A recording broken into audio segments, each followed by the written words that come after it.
highlighting today, I will illustrate by quite a couple of quotations, if you don't mind.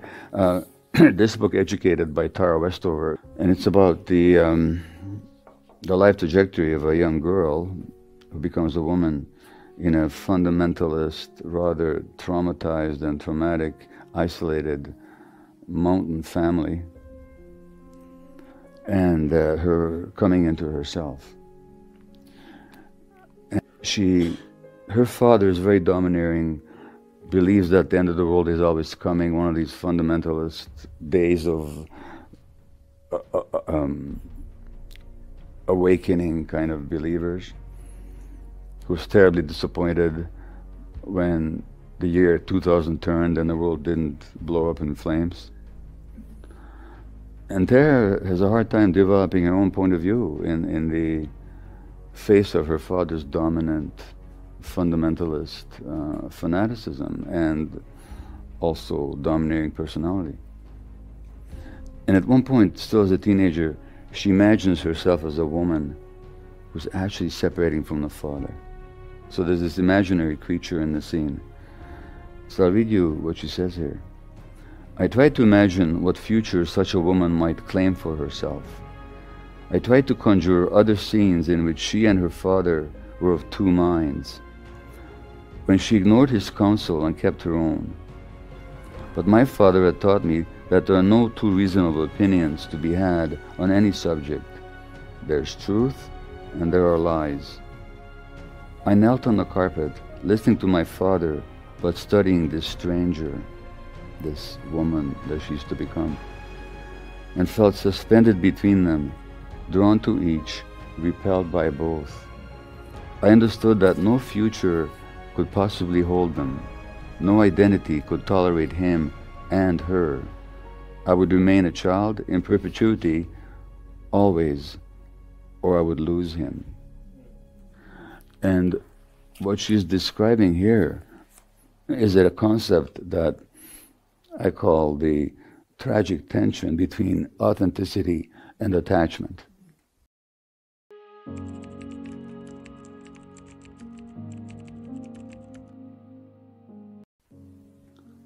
In addition to the interconnected nature of us,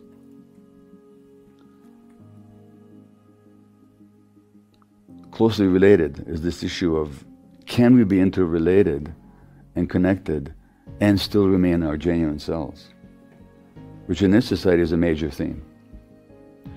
And so authenticity versus attachment.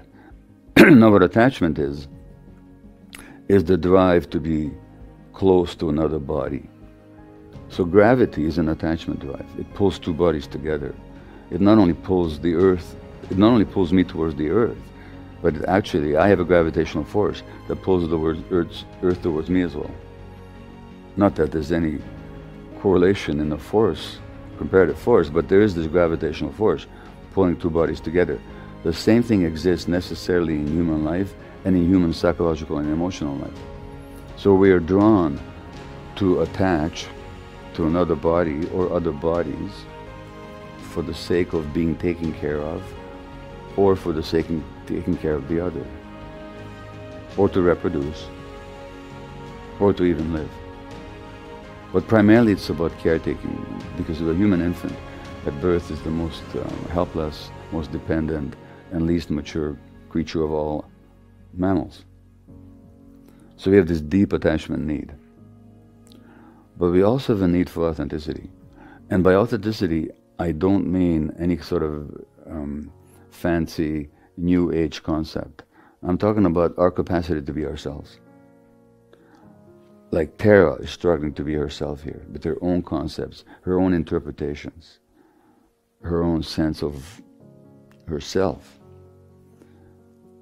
Now, why is that necessary? Why can't we just...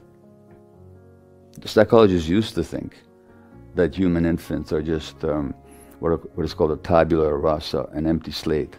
You can just write anything on it and program them any old way. That's kind of the behaviorist view, is that you can just program kids to be any old way. Like you can program a rat, you You want them to come to one side of the cage, you put sugar there. You want them to avoid the other side of the cage, you put electrical shocks into the wiring at the bottom of the cage. They'll avoid that side, go to the sugar. So it was thought that human kids are like that. You just kind of program them any old way you want. Turns out it's not like that. Not in the least like that.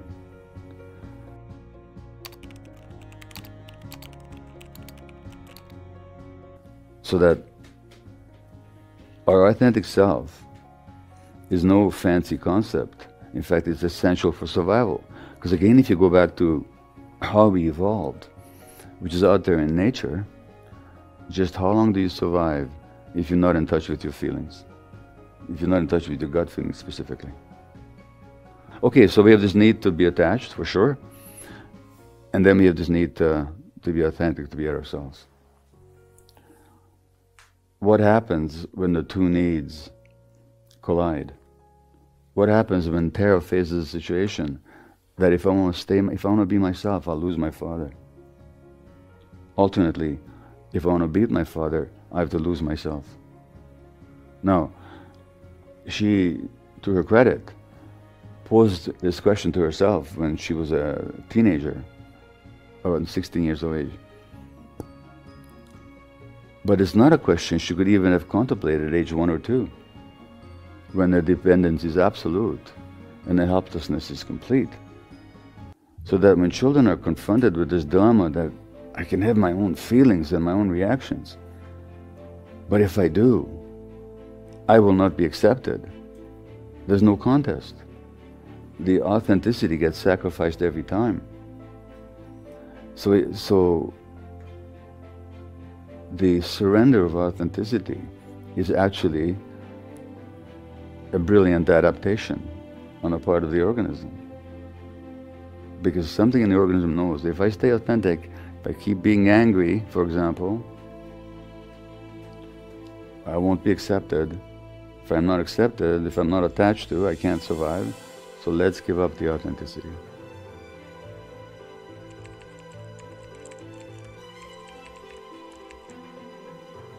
Now the problem with adaptations, as you know, is they're meant to be situational. They're meant to be context specific. So that once the adaptation is no longer useful or necessary, you just give it up. It would be fine if it worked like that. And what I'm saying is that so much of what happens in illness is the outcome of adaptations in early life that were necessary at the time. But unlike the clothing which we put on consciously and deliberately, these psychological adjustments that our organisms have to make to maintain our attachment relationships, we're not even aware of them. We think we are them. We think that's our personality. We identify with them. And since our survival was associated with these adaptations, it's terrifying to give them up.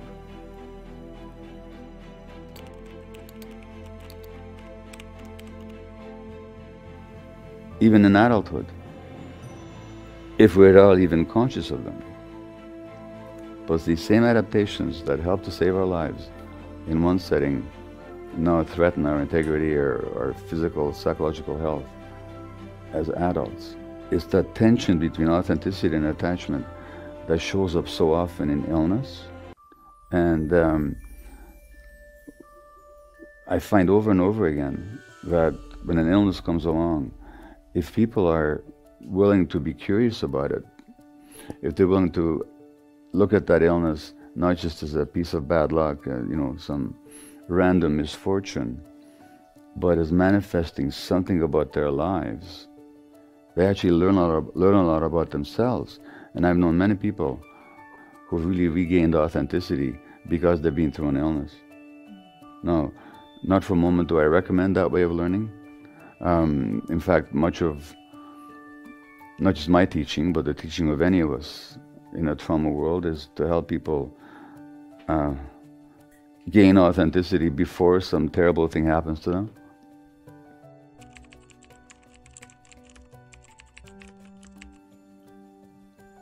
But I know many examples where people have suffered through illness into truth, but from my own personal point of view, I can tell you that it's not an easy process to give up these adaptations, and perhaps I'm particularly thick-headed, but very often suffering had to knock me on the head several times before I was willing to learn and to seek the truth. Now, in this culture, one of the inauthenticities of the culture is that we identify ourselves with so many externals. How we look, how successful we are, what we own, what we acquire, what we attain, our roles, how other people see us. So we identify with all these externals. Then depending how those externals go, we either feel good or terrible about ourselves, because we identify. Now the word identify, it's got a Latin source, idem, which is the same, and facere, to make. So we make ourselves the same as our roles in the world and as people's perceptions of us. And you have a great example in Facebook. I mean, even the name Facebook, think about it. Facebook. It's the face that you present to the world. They don't call it real book or authenticity book. They call it Facebook. Now my friend, the trauma psychologist Peter Levine, talked about Botox. He wrote an article once about Botox, that he knows of young women who Botox their faces. And what Botox does is it relaxes the muscles, temporarily paralyzes them actually, so that you have fewer wrinkles and so on. But it also means that they can't show appropriate emotion in response to their children. Can you imagine for the child what that means? And Peter points out that the internet itself has Botoxed the whole culture. Everybody's presenting their wrinkleless face to the world. And what is there a replacement for? You know what's a replacement for? Attachment that we don't have, the connection that we're missing. Because what do people have on Facebook? They have friends. That's an attachment dynamic.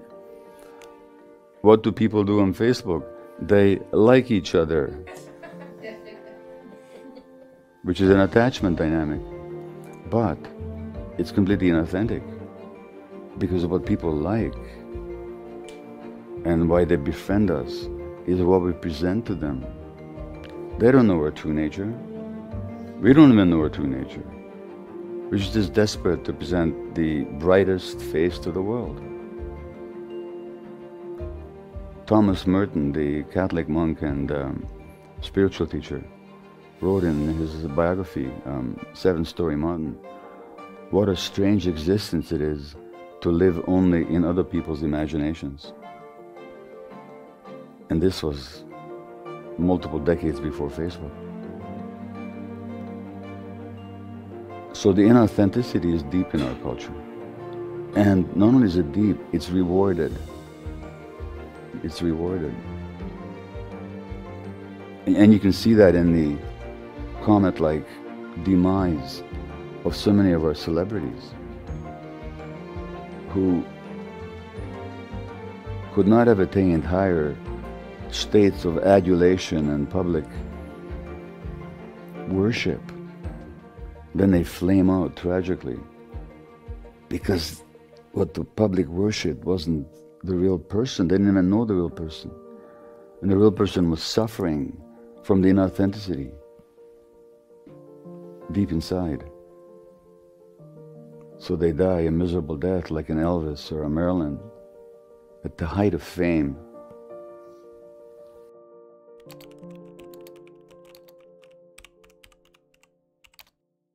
So this tension between authenticity and attachment then is a theme that is with us since early childhood, and then in this culture is actually rewarded.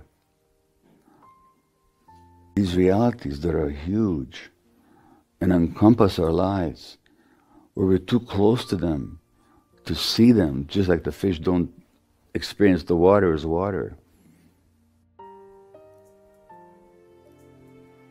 They have deep implications for our health, physically, emotionally, and spiritually. So that, again, to come back to this concept of normal, what we have become normalized to is a world in which our communal nature is denied and even derided, in which the very opposite is glorified and rewarded with wealth and power,